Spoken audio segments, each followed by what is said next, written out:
Hello students, today we are discussing about the design of Khosla theory. In previous lecture we discussed about the Khosla theory, its assumption and what is the Khosla derive after the failure of the Blies and Lenz theory. So what is the modification which is Khosla suggest on the Blies theory and Lenz theory, which we discussed in the previous lecture. Now in this lecture we discuss about what the Khosla's theory, pressure measurement at the key points in the upstream, in the downstream and the intermediate piles. So let's start.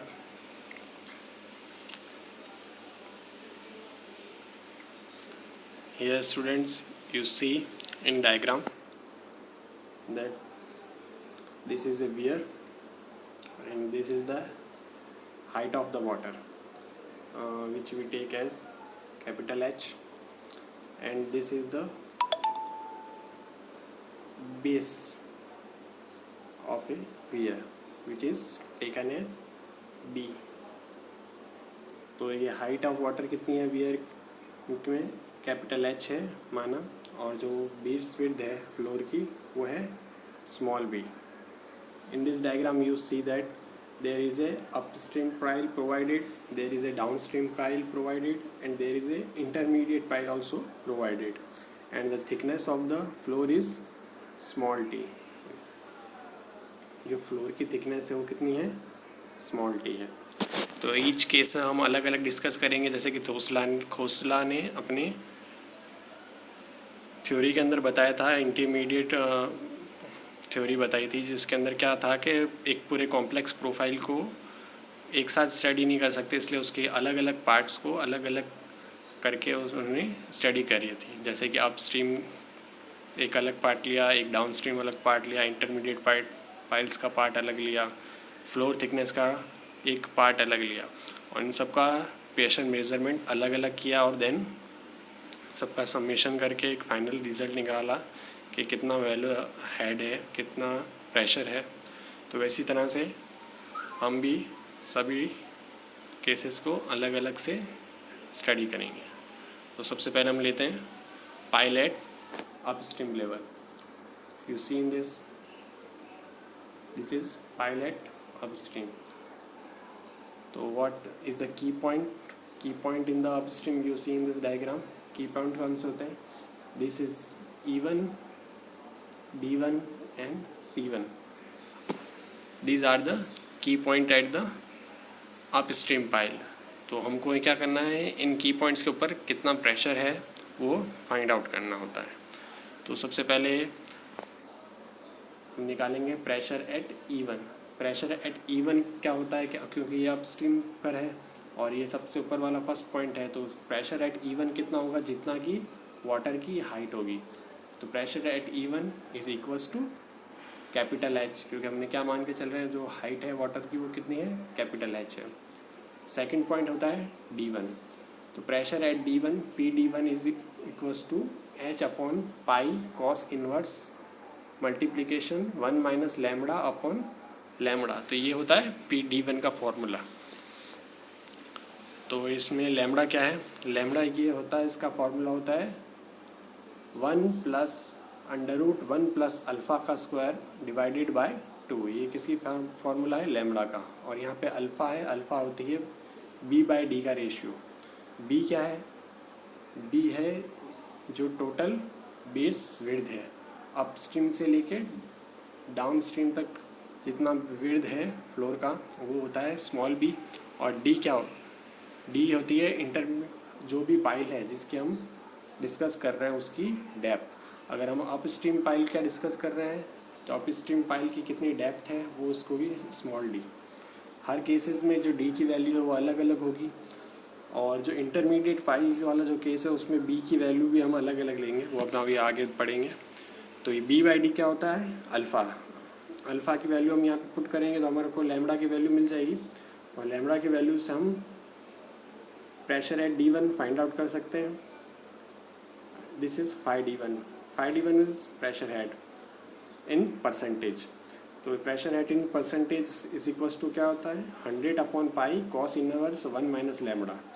इसका formula होता है 100 upon pi cos inverse 1 minus lambda. इसको आप इस तरह से भी लिख सकते हैं, अगर आपको D1 के ऊपर पे प्रेशर हेड निकालना है तो phi D1 is equals to PD1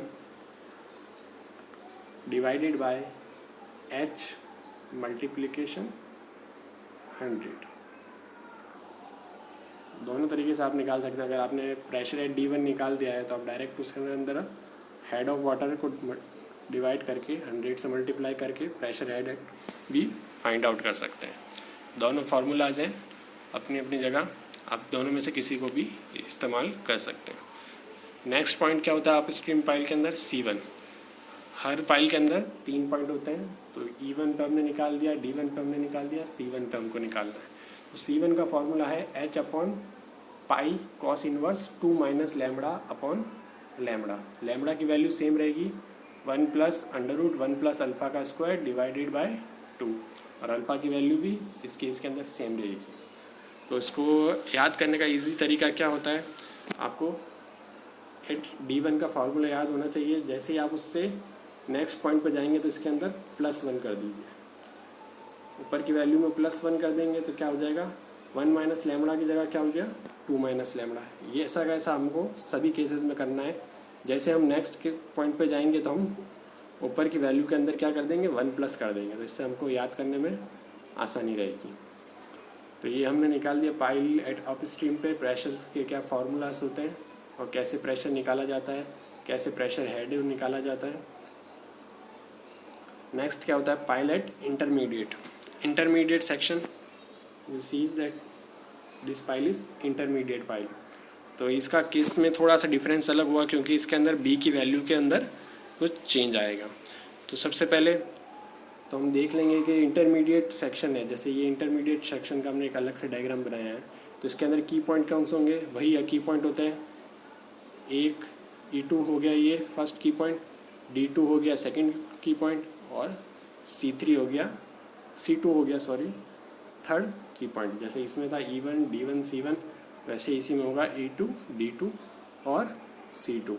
तो ये 3 इसके अंदर की पॉइंट्स हैं। तो सबसे पहले हमको निकालना क्या है, प्रेशर एट E2। इसका फॉर्मूला H अपॉन पाई, जैसा कि ये पिछले में था H upon pi. Cos inverse same है, यहाँ तक याद करने में कोई डिफ़िकल्ट नहीं है। यहाँ पे बस एक हल्का सा फर्क ये होगा कि यहाँ पे 1 माइनस लैम्बडा था, तो यहाँ पर क्या हो जाएगा, लैम्बडा माइनस 1 अपॉन लैम्बडा। तो इंटरमीडिएट सेक्शन की हम जब बात करेंगे तो उसके अंदर फार्मूला क्या होगा, pressure at E2 H upon pi cos inverse lambda 1 minus 1 upon lambda. तो यहाँ पे कुछ टर्म यूज़ आ रही है लैम्बडा 1। तो लैम्बडा 1 क्या होता है वो भी हम देखेंगे। Same to same pressure head in percentage, अगर आपने E2 पे निकाला है तो PE2 divided by H into 100, या इसको इस तरह से भी लिख सकते हैं 100 upon pi cos inverse lambda 1 minus 1 upon lambda. जैसा चाहे आप प्रेशर हेड के वैल्यूज़ निकाल सकते हैं। सेकंड पॉइंट था इसमें, ये तो हो गया E2 का, फिर नेक्स्ट पॉइंट आता है D2। तो जैसा उस केस में था, नीचे जैसे जाएंगे नेक्स्ट पॉइंट पे जाएंगे तो क्या करेंगे, ऊपर की वैल्यू में +1 करेंगे। PD2 H upon pi same to same, कोई चेंजेस नहीं है। Cos inverse same to same. अब ऊपर के अंदर अगर +1 कर देंगे तो -1 +1 हो जाएगा कैंसिल, तो क्या बच जाएगा, लैम्बडा 1 अपॉन लैम्बडा। तो P प्रेशर एट D2 की वैल्यू कितनी आई, H upon pi cos inverse lambda 1 upon lambda. ऐसा कैसे इस प्रेशर हेड का फॉर्मूला निकल जाएगा, PD2 अपॉन H इंटू 100, या 100 upon cos inverse lambda 1 upon lambda. Next point इसमें है C2, जो थर्ड पॉइंट है। तो C2 की वैल्यू में क्या होगा, आगे की टर्म बिल्कुल सेम है, H upon pi cos inverse. अब जैसे मैंने बताया था नेक्स्ट पॉइंट पे जाते हैं तो क्या होता है, ऊपर की वैल्यू में +1 करते हैं, तो lambda 1 upon lambda 1 +1 upon lambda हो जाएगा। तो PC2 की वैल्यू क्या हो जाएगी, H upon pi cos inverse lambda 1 +1 upon lambda. और वैसे ही प्रेशर हेड की वैल्यू कितनी निकल जाएगी परसेंटेज में, PC2 की value divided by H into 100, या 100 upon pi cos inverse multiply lambda 1 +1 upon lambda. तो ये तीनों की पॉइंट के ऊपर हमने प्रेशर की वैल्यू निकाल दी है। अब सबसे पहले बात आती है कि लैम्बडा 1 और लैम्बडा इसकी वैल्यूज़ के इस इंटरमीडिएट केस सेक्शन के अंदर इनकी वैल्यूज़ कैसे फाइंड आउट करते हैं। तो इनका फार्मूलाज मैंने यहाँ पे लिखा है, you see that in the case 2। तो लैम्बडा इजिकल्स टू क्या होता है 1/1 प्लस अल्फ़ा 1 का स्क्वायर प्लस √1 प्लस अल्फ़ा 2 का स्क्वायर डिवाइडेड बाई 2। तो बात आएगी कि अल्फ़ा 1 और अल्फ़ा 2 कैसे निकालेंगे। तो अल्फ़ा 1 जैसे कि टोटल हमने माना था कि यहाँ से लेके यहाँ तक की विड्थ की बेस कितना है b है। तो अप स्ट्रीम लेवल से हम इंटरमीडिएट सेक्शन तक के बेस विड्थ कितनी होगी, बेस विड्थ नहीं सॉरी जो इम्परवियस जो फ्लोर है उसकी विड्थ कितनी है b1, और इंटरमीडिएट पाइल से लेके डाउन स्ट्रीम तक की डेप्थ को मान लेंगे b2। तो ये हो गया टोटल b को हमने दो हिस्सों में डिवाइडेड कर दिया, अप स्ट्रीम से लेके इंटरमीडिएट तक b1, इंटरमीडिएट से डाउन स्ट्रीम तक b2, क्योंकि इंटरमीडिएट पाइल के ऊपर दोनों तरफ से प्रेशर का कैलकुलेशन होगा। तो देख सकते हैं अल्फ़ा 1 और अल्फ़ा 2 की वैल्यू निकालनी है। तो अल्फ़ा 1 क्या होता है b1/d और अल्फ़ा 2 क्या होता है b2/d। b1 की वैल्यूज़ आपको फाइंड होगी, क्वेश्चन में मिल जाएगी, b2 की वैल्यू भी आपको क्वेश्चन में मिल जाएगी। और d क्या है, d क्या होती है डेप्थ ऑफ द पाइल। तो अब यहाँ पे हम इंटरमीडिएट पाइल की बात कर रहे हैं, तो यहाँ पे हम इंटरमीडिएट पाइल की जितनी डेप्थ है उसको डिवाइड करेंगे। तो अल्फ़ा 1 अल्फ़ा 2 की वैल्यू आ जाएगी, इनकी वैल्यूज़ हम किसकी वैल्यू निकाल देंगे लैम्बडा की। अब दूसरा पॉइंट होता है लैम्बडा 1 जो कि यहाँ पे यूज़ आ रहा है हर जगह, ये देखिए लैम्बडा 1। तो लैम्बडा 1 को वैल्यू क्या होती है, बस यहाँ पे जो प्लस का निशान है उसकी जगह यहाँ पे क्या हो जाएगा माइनस का निशान, √1 प्लस अल्फ़ा 1 का square divided minus √1 plus alpha 2 का स्क्वायर डिवाइडेड बाई 2। तो कोई खास चेंज नहीं है, बस प्लस की जगह माइनस है, इतना याद रखना है। तो इस तरह से लैम्बडा और लैम्बडा 1 की वैल्यू हम फाइंड आउट कर देंगे, और लैम्बडा 1 की वैल्यू से हम किन की वैल्यू निकाल देंगे, इन सब की पॉइंट्स के ऊपर कितना प्रेशर की वैल्यू है। तो ये हो गया है इंटरमीडिएट वाला सेक्शन। थर्ड सेक्शन होता है डाउन स्ट्रीम पे, जब डाउन स्ट्रीम पे पाइल प्रोवाइड कराई जाती है। तो जैसे इसमें E1 C1 D1, इसमें E2 C2 D2, तो इसमें क्या होगा E3 C3 D3, 3 पॉइंट्स ये होंगे। तो की पॉइंट क्या होगा E3 D3 C3। तो सबसे पहले हम फर्स्ट पॉइंट को लेंगे, ये जैसे ये फर्स्ट पॉइंट होता है, फिर ये सेकंड और ये थर्ड पॉइंट होता है। हमेशा इसी तरह से चलना है आपको, इसी सीक्वेंस में हमें चलना है। सबसे पहले प्रेशर एट E3 निकालेंगे, तो वही आगे का टर्म बिल्कुल सेम रहती है h/π cos इनवर्स, कोई चेंजेस नहीं है, हर केसेस में सेम टू सेम फार्मूला रहता है, इसमें कोई चेंज नहीं होता। इसमें यहाँ चेंज होगा, क्या होगा मल्टीप्लिकेशन λ2 - 1, क्या होगा इस बार λ-2 तो प्रेशर एट E3 क्या होगा h/π cos इनवर्स λ-2/λ। तो लैम्बडा की वैल्यू कैसे निकाल ली जाती है, लैम्बडा की वैल्यू जैसे कि हमने अप स्ट्रीम में निकाली थी वैसे ही इस बार भी डाउन स्ट्रीम में निकालेंगे। टोटल विड्थ b को कंसीडर करेंगे, और इस बार डेप्थ ऑफ द पाइल कौन सी लेंगे, जो कि इंटरमीडिएट पाइल है, जो डाउन स्ट्रीम की पाइल की जो डेप्थ है उसको लेंगे। तो जिस भी केस को हम स्टडी करेंगे उसी केस की पाइल की डेप्थ को हम कंसीडर करेंगे। तो इस तरह से लैम्बडा की वैल्यू निकल जाएगी। लैम्बडा की वैल्यू का फॉर्मूला हम जानते ही हैं, क्या है 1 प्लस √1 प्लस अल्फ़ा का स्क्वायर डिवाइडेड बाई 2, जो कि सेम टू सेम था अप स्ट्रीम में, सिर्फ इंटरमीडिएट के अंदर कुछ चेंजेस आए थे, बाकी अप स्ट्रीम और डाउन स्ट्रीम फार्मूला सेम था लैम्बडा का। और अल्फ़ा की वैल्यू कैसे हो जाएगी b/d, b टोटल फ्लोर की लेंथ और डिवाइडेड बाई d। अब E2 की वैल्यू E3 की वैल्यू हमने निकाल दी λ2 - 1, यहाँ पे था λ-1, यहाँ पे आ गया λ-2 हो गया। वही प्रेशर हेड निकालना हो तो P(E3) डिवाइडेड बाई h × 100। उसके बाद नेक्स्ट पॉइंट कौन सा होता है D3। इसी सीक्वेंस के अंदर हमको चलना है, हमेशा हमें इसी सीक्वेंस में चलना है, हर केस के अंदर हमें इसी सीक्वेंस में चलना है, इतना याद रखना है, आप सीक्वेंस चेंज नहीं कर सकते।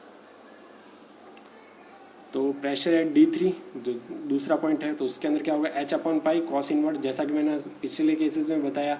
अब जैसे ही नेक्स्ट पॉइंट पे आते हैं तो आपको ऊपर की वैल्यू में क्या करना है +1 करना है। तो λ-2 था, उसमें +1 करा तो क्या बचेगा λ-1। सेम टू सेम ऐसा ही हमें किस में करना है, थर्ड वाले पॉइंट में। थर्ड वाला पॉइंट क्या होता है, C3। C3 में क्या करेंगे, अब यहाँ पे क्या था लैम्बडा -1, तो इसमें +1 करेंगे तो सिर्फ क्या नीचे बच जाएगा, -1 +1 कैंसिल हो जाएगा, तो इसकी वैल्यू क्या बच जाएगी, h/π cos inverse lambda upon lambda. Lambda upon lambda एक दूसरे से कट आउट हो जाएंगे तो वैल्यू कितनी बच जाएगी, 1। और cos इनवर्स 1 = 0, तो ये पूरी टर्म्स क्या हो जाएगी, प्रेशर एट C3 कितना हो जाएगा, 0। तो इस पॉइंट पर कितना हो जाएगा, हमेशा डाउनस्ट्रीम पाइल के अंदर 0। तो इसका प्रेशर एट परसेंटेज भी क्या हो जाएगा, 0। ये 3 केस हो गए पाइल के, अपस्ट्रीम, इंटरमीडिएट एंड डाउनस्ट्रीम। सब में सेम टू सेम है। जैसे ही नीचे जा रहे हैं आप +1 करें, इससे क्या है फॉर्मूला याद करने में काफ़ी आसानी रहेगी। और आगे का जो फॉर्मूला है, जो टर्म है, ये लगभग सभी में सेम टू सेम आती है, h/π cos इनवर्स। तो आपको बस क्या करना है, पहला पॉइंट याद रखना है, फिर नीचे जैसे ही जाते जाना उसमें +1 करते जाना। नेक्स्ट पर जो दिया था उन्होंने क्या कहा था, फ्लोर की थिकनेस को नेग्लिजिबल नहीं मान के कुछ ना कुछ एक थिकनेस D थिकनेस मान के कितना उसकी वजह से प्रेशर के ऊपर फ़र्क पड़ता है वो भी खोसला ने बताया था, जो कि ब्लाइज ने क्या फ्लोर की थिकनेस को कंसीडर नहीं किया था, लेकिन खोसला ने फ्लोर की थिकनेस को भी अपनी डिज़ाइन के अंदर कंसीडर किया था। तो ये अगर फ्लोर है जिसकी लेंथ कितनी है, B, जैसे हम पढ़ रहे हैं स्टार्ट से, इसकी लेंथ कितनी है, B, और इसकी डेप्थ है d, तो 5d1 प्रेशर हेड की वैल्यू कितनी हो जाएगी, 5d - 2/3 5e - 5d + 3 of alpha का स्क्वायर। और एग्जिट ग्रेडियंट की वैल्यू कितनी हो जाएगी, 0.84 divided by d multiplication by pressure at d। और प्रेशर एट d का फॉर्मूला होता है 5d × h। और फाइनसाइन के अंदर जो एग्जिट ग्रेडियंट की वैल्यू कितनी रहनी चाहिए, 1/6 to 1/7। और कोर्स ग्रेडियंट के अंदर फाइन एग्जिट ग्रेडियंट की वैल्यू कितनी रहनी चाहिए, 1/5 to 1/6। तो ये कुछ इंपॉर्टेंट फार्मूलाज हैं खोसलास थ्योरी पे प्रेशर डिस्ट्रीब्यूशन फाइंड आउट करने के लिए। नेक्स्ट खोसला ने क्या बताया, कुछ करेक्शन दिए जो कि ब्लाइज ने अपनी थ्योरी में नहीं बताए थे। तो खोसला ने कुछ करेक्शन दिए गए, जो करेक्शन हम पढ़ेंगे। सबसे पहला करेक्शन क्या था, करेक्शन फॉर फ्लोर थिकनेस, कि फ्लोर की थिकनेस की वजह से क्या हो रहा है, प्रेशर के ऊपर क्या बढ़ रहा है, प्रेशर घट रहा है, जो भी है एडिटिव है सब्सट्रैक्टिव है, वो हम फाइंड आउट करेंगे। तो हम वैसे ही 3 केस लेंगे, अपस्ट्रीम, इंटरमीडिएट एंड डाउनस्ट्रीम। हम क्या कर रहे हैं, अलग अलग हिस्सों में हमने क्या करा है, कॉम्प्लेक्स प्रोफाइल को अलग अलग हिस्सों में बांट दिया है और फिर हम उसकी स्टडी कर रहे हैं। तो करेक्शन फॉर फ्लोर थिकनेस, तो सबसे पहला क्या होगा, दिस। तो इसमें क्या होगा, अपस्ट्रीम लेवल पे यही 3 पॉइंट है, 1 2 3, ठीक है। फ्लो कैसा होता है, इस डायरेक्शन के अंदर ही होगा फ्लो हमेशा। फिर ये नेक्स्ट यहाँ से ये आगे गया इंटरमीडिएट में, फिर यहाँ से ये ऊपर गया, फिर ये आगे डाउन स्ट्रीम की तरफ गया, फिर ये डाउन स्ट्रीम से फ्लो तो इसी तरह से होता है जो अंडरग्राउंड के अंदर जो सीपेज फ्लो होता है। तो सबसे पहले हम लेंगे फॉर अपस्ट्रीम पाइल। तो इतना याद रखना है कि अपस्ट्रीम पाइल के लिए कैसा रहेगा करेक्शन, एडिटिव, मतलब आपको प्लस करना है जो भी करेक्शन आएगा। तो करेक्शन एट C1 पॉइंट पे, मतलब इस पॉइंट के ऊपर क्या करेक्शन निकालना है। तो उसकी वैल्यू क्या होगी, 5d - 5c/d multiply by T1 कितना है, फ्लोर की थिकनेस है। हम किस पर करेक्शन निकाल रहे हैं, फ्लोर थिकनेस का। तो ये T क्या है, फ्लोर की थिकनेस है। 5d की वैल्यू हमने कैसे निकालते, पिछली यहाँ पे हमने देख ही लिया, जैसे कि आप स्ट्रीम है तो यहाँ पे ये वैल्यू कैसे निकालनी है हमको, 5d और 5c, ये फार्मूला से हम यहाँ पे निकाल चुके हैं 5d और 5c की वैल्यू। तो 5d और 5c की वैल्यू यहाँ पे रखेंगे C1 के फार्मूला में, डिवाइडेड बाय d क्या होती है, पाइल की, जो भी आप पाइल की हम स्टडी कर रहे हैं, जैसे अपस्ट्रीम पाइल की स्टडी कर रहे हैं, तो वो अपस्ट्रीम पाइल की कितनी लेंथ है, और t thickness of the flow. तो यहाँ से आपको करेक्शन मिल जाएगा। तो फिर आपको क्या करना है, इस करेक्शन का कैसा है, करेक्शन है ये एडिटिव है, कैसा है, समेशन वाला है। तो आप क्या करोगे, जो भी आपका 5C निकला था उसके अंदर क्या करना है, इसको प्लस कर देना है। जो ये भी आपने यहाँ से जो भी वैल्यू आएगी उसको क्या करना है, 5C के अंदर प्लस कर देना है। तो आपका करेक्शन एट C1 आ जाएगा। ठीक है, तो जो भी आपकी वैल्यू यहाँ से इस फॉर्मूला से यहाँ से मिली उसके अंदर क्या करना है, आपको इसको प्लस कर देना है। तो आपको 5 इसकी जो C1 पॉइंट पर उस पर करेक्ट वैल्यू मिल जाएगी। आप इससे फिर क्या कर सकते हो, आप इससे फॉर्मूला इससे वापस आप ये pressure at C1 find out कर सकते हैं, simple. Next for the intermediate pile. Intermediate pile के अंदर थोड़ा सा केस अलग होगा, क्योंकि यहाँ पे हमें इसकी 2 हिस्सों में स्टडी करनी पड़ेगी। तो एक बार तो होगा सब्सट्रैक्टिव और एक बार होगा एडिटिव। तो सबसे पहले हम पॉइंट लेंगे ये वाला E1। तो E1 क्या होगा, करेक्शन एट E1 तो कितना होगा, 5E minus 5D divided by D multiply by T। 5E और 5D की वैल्यू जो हमने इन फार्मूलाज से निकाली, ये था 5D की वैल्यू, ये है 5E की वैल्यू। ये इंटरमीडिएट केस में हर सेक्शन में जो उसके लिए जो वैल्यू निकली है उसी को हम लेंगे। तो ये 5D और 5E की वैल्यू यहाँ से लेंगे, फार्मूला में पुट करेंगे तो E1 के लिए आपको वैल्यू मिल जाएगी। तो E1 के लिए वैल्यू कैसी है, सब्सट्रैक्टिव है। कैसी है, सब्सट्रैक्टिव। तो उस प्रेशर तो हमको क्या निकला है, करेक्शन एट C1 क्या निकल जाएगा, जो C1 की वैल्यू जो थी उसमें से क्या करेंगे, इसको माइनस कर देंगे। क्या कर देंगे, C1 की वैल्यू में से इसको माइनस कर देंगे। ये C1 की वैल्यू है उसमें से किसको माइनस कर देंगे, जो ये करेक्शन है। अब नेक्स्ट पॉइंट हम कौन सा लेंगे, नाउ अब नेक्स्ट पॉइंट हमारा क्या है, अब नेक्स्ट पॉइंट है ये सॉरी E1 के लिए क्या करेंगे, माइनस करेंगे, और C1 के लिए क्या करेंगे, प्लस करेंगे। तो करेक्शन एट C1 कैसा होता है, एडिटिव। कैसा होता है, एडिटिव। तो उसका फॉर्मूला क्या होता है, 5D minus 5C divided by D multiply by T। 5D minus 5C divided by D multiply by T। तो जिस भी पॉइंट के बारे में आप निकाल रहे हो उसकी वैल्यू किस कहाँ रहेगी, आगे। जैसे यहाँ पे E1 के लिए निकाल रहे थे तो यहाँ पे 5E उसमें से नेक्स्ट पॉइंट को माइनस करते हैं। ठीक है, अब नेक्स्ट पॉइंट हम किस पे निकालेंगे, करेक्शन C1 पे। तो C1 पे निकालना है तो 5D माइनस 5C, और यहाँ पे क्या रहेगा इस बार, पॉजिटिव। तो अब नया एक्चुअल वैल्यू क्या आ गई, 5E में से उसका करेक्शन को माइनस किया और 5C में से उसके करेक्शन को प्लस कर दिया। तो अब हमको क्या एक्चुअल वैल्यू फाइंड आउट हो जाएगी। नेक्स्ट क्या था, at the down stream and. Down stream and ये मतलब ये वाला केसेस। तो यहाँ पे फ्लो, यहाँ पे कितनी हम मान के चल रहे हैं, डेप्थ ऑफ पाइल D2 है। तो यहाँ पे भी थिकनेस कितनी है, कुछ T2 थिकनेस है। हम अलग अलग कुछ मान के चल रहे हैं, क्योंकि हर जगह पे जो फ्लोर की थिकनेस होगी वो अलग अलग होगी, अप स्ट्रीम पे, डाउन स्ट्रीम पे, इंटरमीडिएट सेक्शन के ऊपर। तो करेक्शन फॉर E1 कैसे निकल जाएगा, इस पॉइंट के लिए करेक्शन क्या, किस पॉइंट के लिए, इस पॉइंट के लिए करेक्शन। तो करेक्शन E1 कितना होगा, 5 of E1 minus 5 of D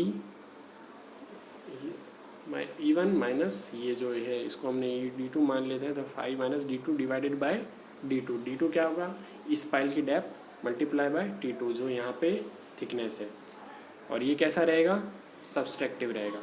तो आपको जो ओरिजिनल वैल्यू यहाँ से आपने फाइंड आउट की थी डाउन स्ट्रीम एंड पे, उसके अंदर आपको क्या करना पड़ेगा, उसके अंदर आपको क्या करना पड़ेगा, इस वाली वैल्यू को माइनस करना पड़ेगा। तो ये होगा अब एक्चुअल में सही वैल्यू। तो ये सब क्या थे, करेक्शन फॉर फ्लोर थिकनेस। इसी तरह से नेक्स्ट होता है correction for the mutual interference of piles. मतलब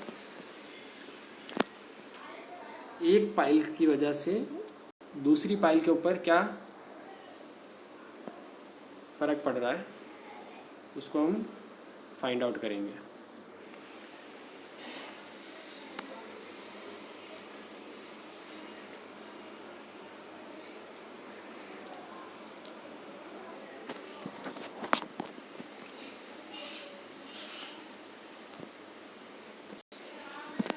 नेक्स्ट क्या होता है, correction for mutual interference of pile. मतलब अगर हम इस पाइल की स्टडी करेंगे तो उसके पास कौन सी पाइल है, ये वाली पाइल। इस वाली पाइल की वजह से इस वाली पाइल के ऊपर क्या इफेक्ट पड़ेगा वो हम स्टडी करेंगे।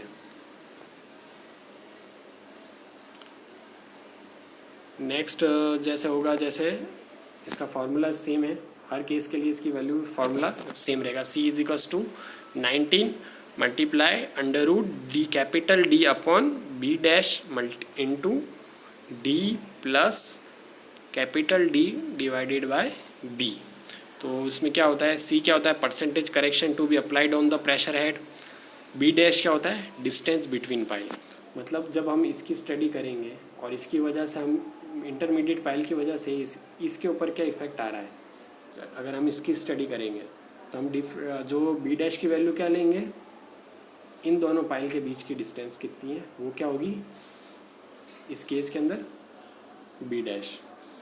नेक्स्ट क्या है, स्मॉल b क्या है, total length of impervious floor. Total length of impervious floor मतलब इस एंड से लेके इस एंड तक की डिस्टेंस। नेक्स्ट स्मॉल डी क्या होता है, length of pile on which the effect of another pile of depth is required to be determined. जैसे स्मॉल डी की वैल्यू कौन सी लेंगे, जैसे कि इस पाइल की स्टडी करनी है हमको, तो इसकी डेप्थ कितनी है, ठीक है। कैपिटल क्या, डी क्या होगा, depth of pile whose effect is required to determine. तो जैसे हम ये स्टडी करेंगे कि इस 1 नंबर पाइल के ऊपर इस 2 नंबर पाइल की वजह से कितना इफेक्ट आ रहा है, तो स्मॉल डी तो हो जाएगा जिसके बारे में हम फाइंड आउट करना है जिसके ऊपर, और कैपिटल डी क्या हो जाएगा जिसकी वजह से इफेक्ट पड़ रहा है, तो ये क्या हो जाएगी कैपिटल डी इस केस के अंदर। Next, both D and D are measured below the level at which interference is required to be determined, ठीक है। अरे अगर यही केस हमको किस में फाइंड आउट करना है, ये तो हो गया पाइल 1। अब अगर हम पाइल 2 की स्टडी करेंगे, तो पाइल 2 की स्टडी करनी है तो इसके ऊपर किसकी वजह से इफेक्ट पड़ेगा, इसकी वजह से, एक तो इस पाइल की वजह से इस पर इफेक्ट पड़ेगा, एक इस पाइल की वजह से इसके ऊपर इफेक्ट पड़ेगा। तो हमको दोनों की वैल्यू फाइंड आउट करनी पड़ेगी। तो जब हम पहले इसकी तो इस बार क्या हो जाएगी, ये हो जाएगा स्मॉल डी, और जब इसकी वजह से ये 1 नंबर पाइल की वजह से इस फैक्ट को मेज़र करेंगे तो ये हो जाएगा कैपिटल डी, और जब 3 नंबर पाइल की वजह से इसके ऊपर क्या इफेक्ट पड़ रहा है तो ये हो जाएगा कैपिटल डी।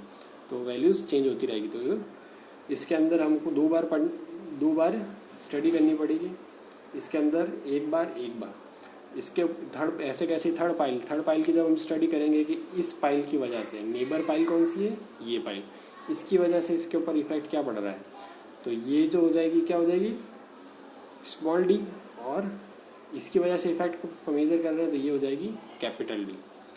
तो ये सब करेक्शन उनको निकाल लें, और क्या होगा जब फ्लो की डायरेक्शन ऐसी होगी तो होगा कैसी वैल्यू उसकी सब्सट्रैक्टिव, और जब ऊपर जाएगी तो कैसे जाएगी एडिटिव।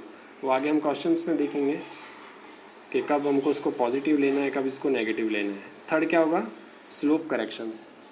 इसके अलावा तीसरा करेक्शन क्या दिया था खोसला ने, स्लोप करेक्शन। जब 1/1 का स्लोप हो वर्टिकल बाय हॉरिजॉन्टल तो करेक्शन कितना हो जाएगा 112 परसेंटेज में है, मतलब 112/100।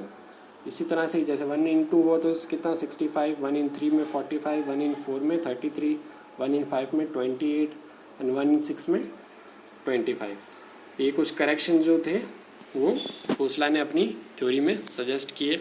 इनको अप्लाई करके हम एक्चुअल वैल्यू कितनी होती है फाइंड आउट करते हैं। तो नेक्स्ट आइए क्वेश्चन के ऊपर। एक क्वेश्चन है, इस तरह का एक डायग्राम आपको मिलेगा क्वेश्चन एग्ज़ाम में। तो ये क्या है, RL है, मतलब यहाँ पे इसका रिड्यूस लेवल दे रखा है, ये अप स्ट्रीम का रिड्यूस लेवल दे रखा है, ये डाउन स्ट्रीम का रिड्यूस लेवल दे रखा है। इसके अलावा क्या होता है, आपको अगर आपको एक हाइट फाइंड आउट करनी है, पाइल की हाइट कितनी है, तो आपको इन पॉइंट्स का भी लेवल आपको दे रखा है। इसकी वजह से आप क्या करेंगे, इसमें से इसको माइनस करेंगे तो आपको इसकी हाइट मिल जाएगी। इसमें से आप इसको 105 को 97 में से माइनस करेंगे तो आपको इस पाइल की हाइट मिल जाएगी, और 103.5, यहाँ का रिड्यूस लेवल कितना है 103.5। इसमें से आप 95 को माइनस करेंगे तो आपको यहाँ की हाइट मिल जाएगी। तो इस तरह से सबसे पहले तो हम हाइट ऑफ पाइल कितनी है वो फाइंड आउट करेंगे क्वेश्चन में। फिर जो भी डेटा है उनको इस्तेमाल करके हम क्या करेंगे, आगे स्टडी करेंगे। तो सबसे पहले हम लेते हैं फर्स्ट पाइल फीमर। सबसे पहले हमको क्या निकालना पड़ेगा, इसकी डेप्थ कितनी है। अब डेप्थ कैसे निकालेंगे, जैसा कि मैंने आपको बताया था, अपस्ट्रीम लेवल में से जो पाइल का जो डाउन स्ट्रीम है वहाँ को माइनस करेंगे तो कितनी मिल जाएगी, हाइट ऑफ पाइल कितनी मिल गई 8। बी क्या होती है, total length of floor, B की वैल्यू कितनी होगी 54, जैसा कि आपको ये रहा क्वेश्चन में दे रखी है कितनी है 54। नेक्स्ट अल्फ़ा कैसे निकल जाएगा, b बाई डी, बिल्कुल अल्फ़ा निकल गया b बाई डी 54/8, तो कितना वैल्यू आ जाएगी अल्फ़ा की 6.75। ठीक है, बिल्कुल इसकी वैल्यू निकल गई। अब क्या करेंगे हम, इसकी वैल्यू से हम क्या करेंगे, यहाँ पे ऐसा क्वेश्चन में बता रखा है कि आपने कर्व है उससे इनकी वैल्यूज़ निकल गई है, लेकिन आप फार्मूला से इनकी वैल्यू निकाल सकते हैं, जो कि हमने पहले यहाँ पे स्टडी करें। अल्फ़ा 1 की वैल्यू आप निकाल लेंगे तो उससे क्या करेंगे, आप इन फार्मूलाज से प्रेशर्स की वैल्यू निकाल सकते हैं, हेड की वैल्यू निकाल सकते हैं और उसके अंदर फिर बाद में करेक्शन कैसे करते हैं वो देखते हैं। तो सबसे पहले आता है correction for floor thickness. Floor thickness के लिए सबसे पहले फ्लोर की थिकनेस कितनी होनी चाहिए वो फाइंड आउट होना चाहिए। तो ये जैसे ही क्वेश्चन है, इसमें फ्लोर की थिकनेस अगर एग्जैक्टली ऐसे नहीं दी गई है तो जैसे आपको दे रखा है यहाँ जो डाउन स्ट्रीम है उसकी रिड्यूस लेवल कितना है 104, अप स्ट्रीम का रिड्यूस लेवल कितना है 105, तो टी की वैल्यू कितनी हो गई 1। तो वैसे ही फ्लोर की थिकनेस कितनी आ गई 1 मीटर। तो करेक्शन की वैल्यू क्या आ जाएगी 5d1 minus 5c1 divided by d1। d1 मतलब अप स्ट्रीम की पाइल की डेप्थ इनटू थिकनेस।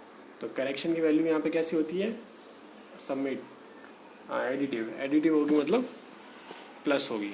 तो 1.2 किसके अंदर प्लस होगा, जो हमको प्रेशर है उसके अंदर। नेक्स्ट कौन सा करेक्शन होता है, correction for the interference of the pile, correction for the interference of the pile. तो इसकी वैल्यू, इसका formula C is equal to 19√d upon b dash into D plus capital D upon d। तो इसके अंदर d क्या होता है, जिसके ऊपर हमको स्टडी करनी है, कैपिटल D क्या होता है जिसकी वजह से इफेक्ट पड़ रहा है, और b डैश क्या होता है उनके बीच की डिस्टेंस।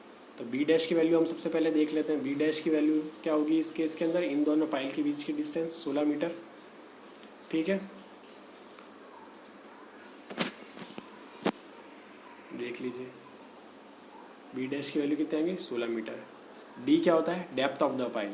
तो जिस पाइल के आप स्टडी कर रहे हैं उसी की डेप्थ निकालनी है, हर पाइल के अंदर ही इसकी वैल्यू चेंज हो जाएगी। यहाँ पे 97 में से 104 में से 97 को माइनस करेंगे। जब हम correction for the mutual interference of the pile लेते हैं तो हम हमेशा जो उसकी लेंथ है वो उसके नीचे वाले लेवल से हमेशा काउंट करेंगे, ना कि ऊपर वाले लेवल से। जबकि हम पिछले केसेस में क्या कर रहे थे, डेप्थ ऑफ द पाइल कहाँ से ले रहे थे, यहाँ से ले रहे थे। लेकिन जब आप mutual interference of the pile की वजह से क्या उस पर ऊपर करेक्शन आ रहा है, तो जब डेप्थ हम कंसिडर करेंगे वो उसके बेस के लेवल से लेंगे।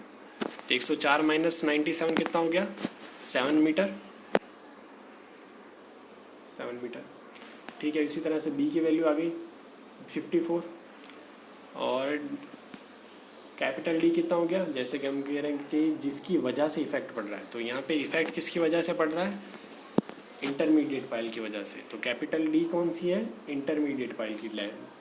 तो ये 97 है और यहाँ पे 104 है, तो सेम टू सेम वैल्यू आ जाएगी 7 आ जाएगी, 7 है। ठीक है, सी आप निकाल देंगे। तो अब ये क्या हो रहा है, फर्स्ट पाइल के अंदर कैसा होगा पॉजिटिव, इस डायरेक्शन के अंदर कैसा आएगा पॉजिटिव। तो अब टोटल कितना प्रेशर हेड निकल गया, जो वैल्यू निकली थी फार्मूला से सबसे पहले उसके अंदर थिकनेस वाला करेक्शन को प्लस किया और म्यूचुअल इंटरफेरेंस का करेक्शन को प्लस किया, तो कितनी अब एग्जैक्ट वैल्यू आ गई है। तो सही वैल्यू अब क्या आ गई 71%। और इसी तरह से 5d1 की वैल्यू भी क्या हो जाएगी 76%। तो दोनों पॉइंट्स के ऊपर वैल्यू आ गई हमारे पास। हम फार्मूलाज से क्या होंगे, हमने जो फार्मूला डिस्कस किए उससे हम इसकी वैल्यू और इसकी वैल्यू निकाल देंगे, उनके बाद में उनमें करेक्शन को ऐड कर देंगे। ऐसा इंटरमीडिएट पाइल का केस आ जाएगा। इसके अंदर क्या होगा, इसके अंदर दोनों की तरफ से इफेक्ट पड़ेगा। इंटरमीडिएट केस के अंदर हमको दोनों से पढ़ाई करनी पड़ेगी। जैसे कि अप स्ट्रीम की वजह से उसके ऊपर क्या फ़र्क पड़ रहा है, डाउन स्ट्रीम की वजह से उसके ऊपर क्या फ़र्क पड़ रहा है।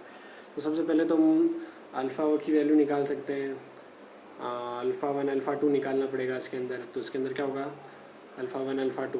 तो अल्फ़ा 1 निकालने के लिए हम एक बार ये वाली बी लेंगे, एक बार ये वाली बी लेंगे। तो अल्फ़ा 1 की वैल्यू क्या आ जाएगी, b/d। तो पहले अल्फ़ा 1 की वैल्यू कितनी आ जाएगी 16 divided by d। Depth of the file कितनी हो जाएगी 97 डिवाइडेड बाय 105। तो कितना 8। अल्फ़ा 2 सेम टू सेम, इस बार कितना आ जाएगा, b कितना आ जाएगा 37 जो यहाँ से यहाँ तक की, और डिवाइडेड बाय फाइल की डेप्थ 8। तो इस तरह से अल्फ़ा 1 अल्फ़ा 2 की वैल्यू से लैम्बडा 1 और लैम्बडा की वैल्यू हम फाइंड आउट कर देंगे। फिर वो जैसा हमने पहले स्टडी किया है उस फार्मूला से हम तीनों पॉइंट्स के ऊपर, तीनों की पॉइंट्स के ऊपर प्रेशर फाइंड आउट कर देंगे।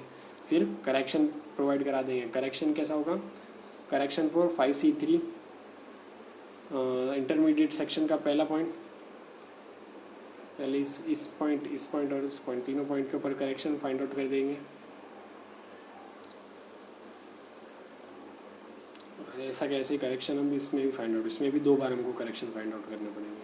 फिर नेक्स्ट केस कौन सा होगा, pile number 3 at the down stream. तो यहाँ पे डेप्थ ऑफ द पाइल निकाल देंगे 103/95। तो यहाँ पे डेप्थ ऑफ द पाइल कैसे निकाला, यहाँ पे कितना इसका हाइट है अप स्ट्रीम का 103 और इसका डाउन स्ट्रीम का कितना रिड्यूस ले देगा 95।